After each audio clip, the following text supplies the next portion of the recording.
अपना तजजिया यानी राय पेश करो कि मझ चंगी या गाय चंगी।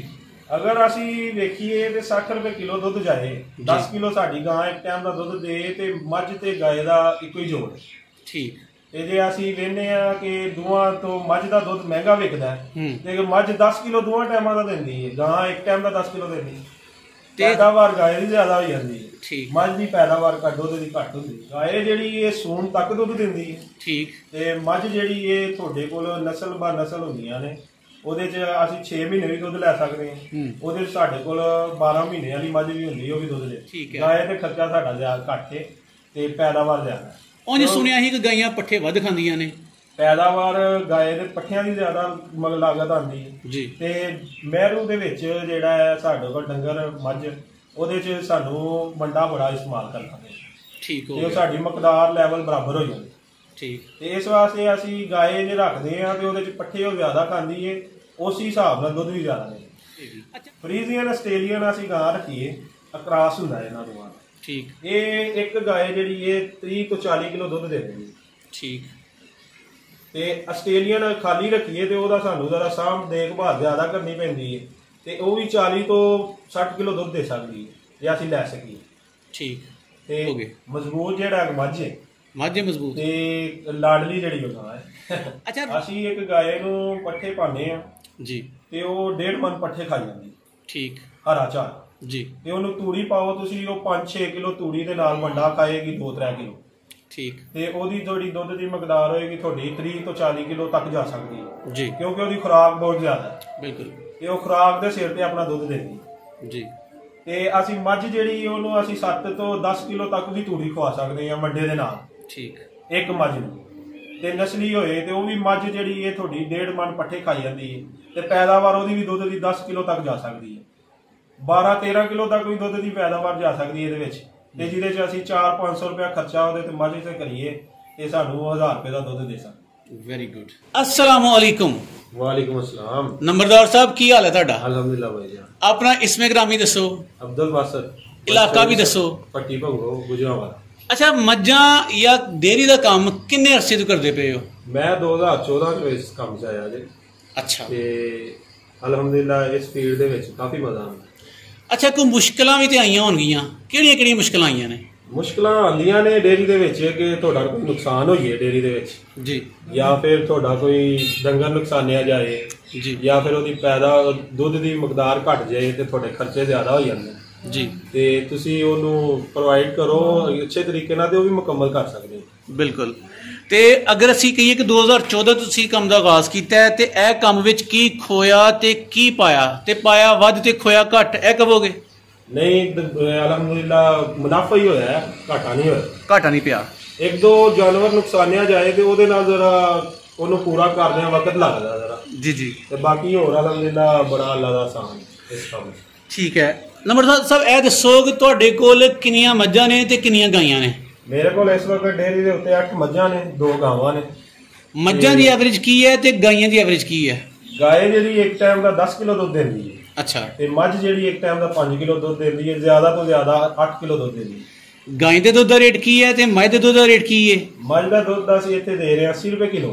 अच्छा ते गाय दा दुध दे रहे हां असीं जे ला के दईए 80 रुपए ही जाता है, जे वखरा दईए तो 60 रुपए किलो जाता। अपना तजजिया यानी राय पेश करो कि मझ चंगी या गाय चंगी। अगर असी वेखीए तो 60 रुपए किलो दुध जाए 10 किलो साडी गां एक टाइम का दुध दे ते मझ ते गाय का इको ही जोड़। ठीक ते जे असी वेखने आ कि दोवां तो मझ का दुध महंगा विकदा है ते मझ 10 किलो दोवां टाइमां दा दिंदी है, गां एक टाइम का 10 किलो दिंदी है।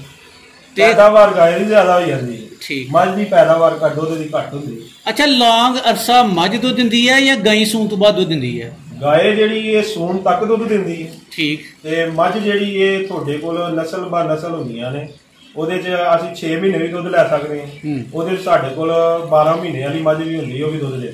ਖਰਚਾ ਗਾਂ ਤੇ ਵੱਧ ਆਂਦਾ ਹੈ ਜਾਂ ਮੱਝ ਤੇ ਵੱਧ ਆਂਦਾ ਹੈ? ਮੱਝ ਤੇ ਜ਼ਿਆਦਾ ਖਰਚਾ। ਠੀਕ ਹੈ ਗਾਂ ਤੇ ਖਰਚਾ ਸਾਡਾ ਜ਼ਿਆਦਾ ਘੱਟ ਹੈ ਤੇ ਪੈਦਾਵਾਰ ਜ਼ਿਆਦਾ। ਉਹਨੇ ਸੁਣਿਆ ਸੀ ਕਿ ਗਾਈਆਂ ਪੱਠੇ ਵੱਧ ਖਾਂਦੀਆਂ ਨੇ। ਪੈਦਾਵਾਰ ਗਾਏ ਦੇ ਪੱਠਿਆਂ ਦੀ ਜ਼ਿਆਦਾ ਲਾਗਤ ਆਉਂਦੀ ਜੀ ਤੇ ਮਹਿਰੂ ਦੇ ਵਿੱਚ ਜਿਹੜਾ ਹੈ ਸਾਡੇ ਕੋਲ ਡੰਗਰ ਮੱਝ ਉਹਦੇ ਚ ਸਾਨੂੰ ਮੰਡਾ ਬੜਾ ਇਸਤੇਮਾਲ ਕਰਨਾ। ਠੀਕ ਹੋ ਗਿਆ। ਸਾਡੀ ਮਕਦਾਰ ਲੈਵਲ ਬਰਾਬਰ ਹੋ ਜਾਂਦੀ। ਠੀਕ। ਤੇ ਇਸ ਵਾਸਤੇ ਅਸੀਂ ਗਾਏ ਜੇ ਰੱਖਦੇ ਆ ਤੇ ਉਹਦੇ ਚ ਪੱਠੇ ਉਹ ਜ਼ਿਆਦਾ ਖਾਂਦੀ ਏ, ਉਸ ਹਿਸਾਬ ਨਾਲ ਦੁੱਧ ਵੀ ਜ਼ਿਆਦਾ ਦੇ। ਅੱਛਾ, ਅਗਰ ਮੱਝ ਦੀ ਗੱਲ ਕਰਾਂਗੇ ਤੇ ਮੱਝ ਕਿਹੜੀ ਨਸਲ ਦੀ, ਗਾਂ ਦੀ ਗੱਲ ਕਰੀਏ ਤੇ ਗਾਂ ਕਿਹੜੀ ਨਸਲ ਦੀ ਚੰਗੀ ਹੋਏਗੀ? ਫਰੀਜ਼ੀਅਨ ਆਸਟ੍ਰੇਲੀਅਨ ਅਸੀਂ ਗਾਂ ਰੱਖੀਏ, ਅਕਰਾਸ ਹੁੰਦਾ ਇਹਨਾਂ ਦੋਵਾਂ ਦਾ। ਠੀਕ। ਇਹ ਇੱਕ ਗਾਏ ਜਿਹੜੀ ਇਹ 30 ਤੋਂ 40 ਕਿਲੋ ਦੁੱਧ ਦੇ ਦੇਗੀ। ਠੀਕ। ਤੇ ਆਸਟ੍ਰੇਲੀਅਨ ਖਾਲੀ ਰੱਖੀਏ ਤੇ ਉਹਦਾ ਸਾਨੂੰ ਜ਼ਰਾ ਸਾਂਭ ਦੇਖਭਾਲ ਜ਼ਿਆਦਾ ਕਰਨੀ ਪੈਂਦੀ ਹੈ, ਤੇ ਉਹ ਵੀ 40 ਤੋਂ 60 ਕਿਲੋ ਦੁੱਧ ਦੇ ਸਕਦੀ ਹੈ ਜੇ ਅਸੀਂ ਲੈ ਸਕੀਏ। ਠੀਕ। ਤੇ ਇਸ ਵਾਸਤੇ ਜਿਹੜੀ ਬਿਹਤਰੀਨ ਗਾਏ ਵੇ ਫਰੀਜ਼ੀਅਨ ਸਾਡੇ ਇੱਥੇ ਇਸਤੇਮਾਲ ਹੁੰਦੀ ਹੈ, ਤੇ ਉਹ ਅਸੀਂ ਰੱਖੀਏ ਤੇ ਉਹਦੇ ਸਾਨੂੰ ਪੈਦਾਵਾਰ ਸਹੀ ਮਕਦਾਰ ਚ ਦੇ। ਅੱਛਾ, ਮੱਝ ਤੇ ਗਾਵਾਂ ਦੀ ਖੁਰਾਕ ਵਿੱਚ ਕੋਈ ਫਰਕ ਪਾਇਦਾ ਜੇ ਕਿ ਇੱਕ ਜੈਸੀ ਖੁਰਾਕ ਦਿੰਦੇ ਹੋ? ਖੁਰਾਕ ਅਗਰ ਡੇਅਰੀ ਤੇ ਰੱਖੀਏ ਤੇ ਇੱਕੋ ਜਿਹੀ ਦਿੰਦੇ ਆ। ਜੇ ਗਾਏ ਬੰਦਾ ਵੱਖਰੀ ਰੱਖਦਾ, ਇੱਕ ਦੋ ਰੱਖਦਾ ਹੈ, ਤੇ ਉਹ ਜ਼ਰਾ ਲਾਡ ਨਾਲ ਰੱਖਣੀਆਂ ਪੈਂਦੀਆਂ। ਅੱਛਾ, ਤੁਸੀਂ ਕ੍ਰਾਸ ਦੀ ਗੱਲ ਕੀਤੀ ਹੈ ਕਿ ਫਰਾਨ ਦਾ ਕਲਾਸ ਫਰਾਨ ਨਾਲ ਚੰਗਾ ਰਹੇਗਾ, ਮਤਲਬ ਫਰੀਜ਼ੀਅਨ ਕ੍ਰਾਸ ਜਿਹੜੀ ਹੈ, ਇਹ ਕ੍ਰਾਸ ਗਾਵਾਂ ਦੀ ਆਮ ਦੇਸੀ ਗਾਵਾਂ ਜਿੰਨੀ ਕਿ ਕੇਅਰ ਹੁੰਦੀ ਹੈ ਕਿ ਜਾਂ ਮਤਲਬ ਥੋੜੀਆਂ ਸੈਂਸਿਟਿਵ ਹੁੰਦੀਆਂ ਨੇ, ਹਸਾਸ ਹੁੰਦੀਆਂ ਨੇ, ਨਾਜ਼ੁਕ ਹੁੰਦੀਆਂ ਨੇ? ਇਹ ਜ਼ਰਾ ਗਾਵਾਂ ਜਿਹੜੀਆਂ ਹੁੰਦੀਆਂ ਨੇ ਆਸਟ੍ਰੇਲੀਅਨ ਤੇ ਫਰੀਜ਼ੀਅਨ ਜਿਹੜੀਆਂ ਹੁੰਦੀਆਂ ਨੇ, ਇਹ ਜ਼ਰਾ ਹਸਾਸ ਹੀ ਹੁੰਦੀਆਂ ਨੇ। ਇਹਨਾਂ ਦੀ ਜ਼ਰਾ ਬਾਰਿਸ਼ ਬੂਰਸ਼ ਚ ਦੇਖਭਾਲ ਜ਼ਰਾ ਜ਼ਿਆਦਾ ਕਰਨੀ ਪੈਂਦੀ। ਤੇ ਜਿਹੜੀਆਂ ਦੇਸੀ ਹੁੰਦੀਆਂ ਸਾਹੀਵਾਲੀ, ਇਹਨਾਂ ਨੂੰ ਜ਼ਰਾ ਬਾਰਿਸ਼ ਬੂਰਸ਼ ਦੀ ਇੰਨੀ ਕੋਈ ਟੈਨਸ਼ਨ ਨਹੀਂ ਹੁੰਦੀ। ਤੁਸੀਂ ਮਜ਼ਬੂਤ ਜਾਨਵਰ ਮੱਝ ਨੂੰ ਕਹੋਗੇ ਜਾਂ ਗਾਂ ਨੂੰ ਕਹੋਗੇ? ਮਜ਼ਬੂਤ ਜਿਹੜਾ ਮੱਝ ਹੈ, ਮੱਝ ਮਜ਼ਬੂਤ ਤੇ ਲਾਡਲੀ ਜਿਹੜੀ ਉਹ ਗਾਂ ਹੈ। ਅੱਛਾ, ਰੋਜ਼ ਆ ਮਾਸ਼ਾਅੱਲਾ ਕਿੰਨੇ ਦੁੱਧ ਹਾਸਲ ਕਰ ਲੈਂਦੇ ਹੋ, ਕਿੰਨੇ ਕਿਲੋ? ਮੈਂ ਇਹਨਾਂ ਮੱਝਾਂ ਦੇ ਥੱਲੋਂ ਰੋਜ਼ ਦਾ ਮਸਲ ਕਿ 5 ਮੱਝਾਂ ਦੇ ਥੱਲੋਂ ਇਸ ਟਾਈਮ ਮੈਂ ਚੋ ਰਿਹਾ ਜੀ, ਤੇ ਜਿਹਦੇ ਵਿੱਚ 5 ਦਾ 5 ਕਿਲੋ ਦੁੱਧ ਹੁੰਦਾ ਇਸ ਟਾਈਮ। ਠੀਕ, ਮਾਸ਼ਾਅੱਲਾ।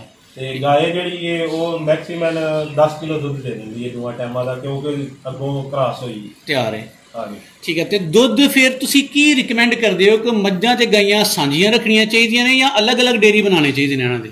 ਇਹ ਅਗਰ ਦੁੱਧ ਦੀ ਪੈਦਾਵਾਰ ਜ਼ਿਆਦਾ ਲੈਣੀ ਹੈ ਤੇ ਗਾਵਾਂ ਦੀ ਡੇਅਰੀ ਅਲੱਗ ਬਣਾਓ ਜੀ। ਤੇ ਫਿਰ ਜਿਹੜੀ ਦੁੱਧ ਦੀ ਜੇ ਮਿਸਾਲ ਕੇ ਵਿਕਰੀ ਦੀ ਪੈਦਾਵਾਰ ਵੇਖਣੀ ਹੈ ਕਿ ਮੱਝ ਦਾ ਜ਼ਿਆਦਾ ਵਿਕਦਾ ਹੈ, ਤੁਸੀਂ ਖੋਇਆ ਬਣਾਉਣਾ ਹੈ ਜਾਂ ਮੱਖਣ ਬਣਾਉਣਾ ਹੈ, ਘਿਓ ਬਣਾਉਣਾ ਹੈ, ਉਹ ਤੁਹਾਨੂੰ ਫਿਰ ਮੱਝਾਂ ਵਾਸਤੇ ਡੇਅਰੀ ਬਣਾਉਣੀ ਚਾਹੀਦੀ। ਅੱਛਾ ਸਰ, ਇਹ ਵੀ ਦੱਸੋ ਕਿ ਮੱਝ ਦੀ ਫਿਜ਼ੀਬਿਲਿਟੀ ਤੇ ਗਾਂ ਦੀ ਫਿਜ਼ੀਬਿਲਿਟੀ ਸਮਝਾਓ ਕਿ ਰੋਜ਼ ਦਾ ਇੱਕ ਮੱਝ ਤੁਹਾਨੂੰ ਕੀ ਦੇਗੀ, ਤੁਸੀਂ ਉਹਨੂੰ ਕੀ ਖਿਲਾਓਗੇ, ਇੱਕ ਗਾਂ ਰੋਜ਼ ਦੀ ਕਿੰਨੀ ਕੁ ਬੱਚਤ ਦੇਗੀ, ਕਿੰਨਾ ਖਰਚਾ ਆਏਗਾ? ਅਸੀਂ ਇੱਕ ਗਾਏ ਨੂੰ ਪੱਠੇ ਪਾਉਂਦੇ ਆ ਜੀ, ਤੇ ਉਹ 1.5 ਮਣ ਪੱਠੇ ਖਾ ਜਾਂਦੀ। ਠੀਕ। ਹਰਾ ਚਾਰ ਜੀ। ਤੇ ਉਹਨੂੰ ਤੂੜੀ ਪਾਓ ਤੁਸੀਂ, ਉਹ 5-6 ਕਿਲੋ ਤੂੜੀ ਦੇ ਨਾਲ ਵੰਡਾ ਖਾਏਗੀ, 2-3 ਕਿਲੋ। ਠੀਕ। ਤੇ ਉਹਦੀ ਥੋੜੀ ਦੁੱਧ ਦੀ ਮਕਦਾਰ ਹੋਏਗੀ ਤੁਹਾਡੀ 30 ਤੋਂ 40 ਕਿਲੋ ਤੱਕ ਜਾ ਸਕਦੀ ਹੈ ਜੀ, ਕਿਉਂਕਿ ਉਹਦੀ ਖੁਰਾਕ ਬਹੁਤ ਜ਼ਿਆਦਾ ਹੈ। ਬਿਲਕੁਲ। ਤੇ ਉਹ ਖੁਰਾਕ ਦੇ ਸਿਰ ਤੇ ਆਪਣਾ ਦੁੱਧ ਦੇਗੀ ਜੀ। ਤੇ ਅਸੀਂ ਮੱਝ ਜਿਹੜੀ ਉਹਨੂੰ ਅਸੀਂ 7 ਤੋਂ 10 ਕਿਲੋ ਤੱਕ ਵੀ ਤੂੜੀ ਖਵਾ ਸਕਦੇ ਹਾਂ ਵੱਡੇ ਦੇ ਨਾਲ। ਠੀਕ। ਇੱਕ ਮੱਝ ਨੂੰ ਤੇ ਨਸਲੀ ਹੋਏ ਤੇ ਉਹ ਵੀ ਮੱਝ ਜਿਹੜੀ ਇਹ ਤੁਹਾਡੀ 1.5 ਮਣ ਪੱਠੇ ਖਾਈ ਜਾਂਦੀ ਹੈ ਤੇ ਪੈਦਾਵਾਰ ਉਹਦੀ ਵੀ ਦੁੱਧ ਦੀ 10 ਕਿਲੋ ਤੱਕ ਜਾ ਸਕਦੀ ਹੈ। 12-13 ਕਿਲੋ ਤੱਕ ਵੀ ਦੁੱਧ ਦੀ ਪੈਦਾਵਾਰ ਜਾ ਸਕਦੀ ਹੈ ਇਹਦੇ ਵਿੱਚ, ਤੇ ਜਿਹਦੇ ਚ ਅਸੀਂ 400-500 ਰੁਪਇਆ ਖਰਚਾ ਉਹਦੇ ਤੇ ਮੱਝ ਤੇ ਕਰੀਏ ਤੇ ਸਾਨੂੰ 1000 ਰੁਪਏ ਦਾ ਦੁੱਧ ਦੇ ਸਕਦਾ। ਵੈਰੀ ਗੁੱਡ, ਜ਼ਬਰਦਸਤ। ਅੱਛਾ, ਕੋਈ ਰਜਿਸਟਰ ਰੱਖਿਆ ਜੇ, ਕੋਈ ਹਿਸਾਬ ਕਿਤਾਬ, ਕੋਈ ਖਾਤਾ ਰੱਖਿਆ ਜੇ ਕਿ 8-12 ਕਿੰਨੇ ਜਾਨਵਰ ਦੱਸੀਏ ਟੋਟਲ? ਇਹ 10 ਡੰਗਰ। 10 ਡੰਗਰ ਰੋ ਮਹੀਨੇ ਦਾ ਕਦੇ ਹਿਸਾਬ ਕੱਢਿਆ ਜਾਂ ਸਾਲ ਦਾ ਪਲਾਨ ਕੱਢਿਆ ਕਿ ਮਹੀਨੇ ਦਾ ਕਿੰਨੀ ਬਚਤ ਆਉਂਦੀ ਹੈ, ਮੁਲਾਜ਼ਮ ਕਿੰਨੇ ਰੱਖੇ ਜੇ, ਸਾਰੇ ਖਰਚਿਆਂ ਦੀ ਕੋਈ ਤਰਤੀਬ ਬਣਾਈ ਜੇ, ਕੋਈ ਸਕੀਮ ਲਾਈ ਜੇ? ਇਹਦੇ ਤੇ ਮੁਲਾਜ਼ਮਾਂ ਦਾ 30,000 ਰੁਪਇਆ ਖਰਚਾ ਆ ਜਾਂਦਾ। ਠੀਕ। ਠੀਕ ਹੈ। ਤੇ ਅੱਗੋਂ ਫਿਰ ਡੰਗਰ ਜਿਹੜੇ ਨੇ ਵੰਡਾ ਖਾਈ ਜਾਂਦੇ ਨੇ 30,000। ਠੀਕ। 1000 ਰੁਪਏ ਦਾ ਵੰਡਾ ਰੋਜ਼ ਪਾ ਦਿੰਦੇ ਜੀ। ਤੇ ਅੱਗੋਂ ਪੱਠਿਆਂ ਦੀ ਪੈਦਾਵਾਰ 2-3 ਏਕੜ ਬੀਜੇ ਨੇ ਜੀ, ਤੇ ਸੁੱਕਾ ਵੀ ਸਾਡਾ ਲੱਗਦਾ ਤੇ ਇਹਦੇ ਵਿੱਚ ਸਾਨੂੰ ਆ ਜਾ ਕੇ ਮਸਲ ਕੇ 80-85 ਹਜ਼ਾਰ ਰੁਪਇਆ ਬਚਤ ਕਰ ਸਕਦੇ ਹਾਂ ਅਸੀਂ, ਜੇ ਅਸੀਂ ਪੈਲੀ ਦਾ ਠੇਕਾ ਠੂਕਾ ਨਾ ਕੱਢੀਏ ਤੇ ਘਰ ਦੇ ਦੁੱਧ ਨਾ ਕੱਢੀਏ। ਠੀਕ। ਅੱਛਾ, ਕੀ ਰਿਕਮੈਂਡ ਕਰਦੇ ਹੋ ਕਿ ਡੇਅਰੀ ਦਾ ਕੰਮ ਕਰਨ ਵਾਸਤੇ ਆਪਣੀ ਜ਼ਮੀਨ ਜ਼ਾਤੀ ਹੋਣਾ ਜ਼ਰੂਰੀ ਹੈ ਕਿ ਜਾਂ ਠੇਕੇ ਤੇ ਲੈ ਕੇ ਜਾਂ ਪੱਠੇ ਮੁੱਲ ਲੈ ਕੇ ਵੀ ਗੁਜ਼ਾਰਾ ਕੀਤਾ ਜਾ ਸਕਦਾ ਹੈ? ਅਸੀਂ ਇਹਦੇ ਉੱਤੇ ਆਪਣੀ ਹੋਏ ਤੇ ਉਹ ਤੇ ਚਲੋ ਇੱਕ ਜ਼ਿਆਦਾ ਅੱਛਾ ਕੰਮ ਹੈ ਤੇ ਜੇ ਅਸੀਂ ਮੁੱਲ ਲੈ ਕੇ ਕਰਦੇ ਹਾਂ ਤੇ ਉਹਦੇ ਚ ਅਸੀਂ ਖਰਚਾ ਮੁਨਾਫਾ ਨਾਲ ਕੱਢੀ ਜਾਂਦੇ ਆ ਤੇ ਉਹ ਬੰਦਾ ਫਿਰ ਉਸ ਹਿਸਾਬ ਨਾਲ ਚੱਲੇਗਾ ਤੇ ਇਹ ਤੁਹਾਡੇ ਪੱਲਿਓ ਨਹੀਂ ਖਾਂਦੀਆਂ, ਇਹ ਪੂਰਾ ਕਰੀ ਜਾਂਦੇ ਆ। Very good. ਅੱਛਾ, ਥੋੜਾ ਜਿਹਾ ਆਪਣੇ ਇਹ ਜਿਹੜਾ ਡੇਅਰੀ ਜੇ ਫਾਰਮ ਜੇ ਇਹਦਾ ਸਟਰਕਚਰ ਦੱਸੋ, ਇਹ ਕਿੰਨੀ ਕਿ ਜਗ੍ਹਾ ਤੇ ਬਣਾਇਆ ਦਾ ਜੇ?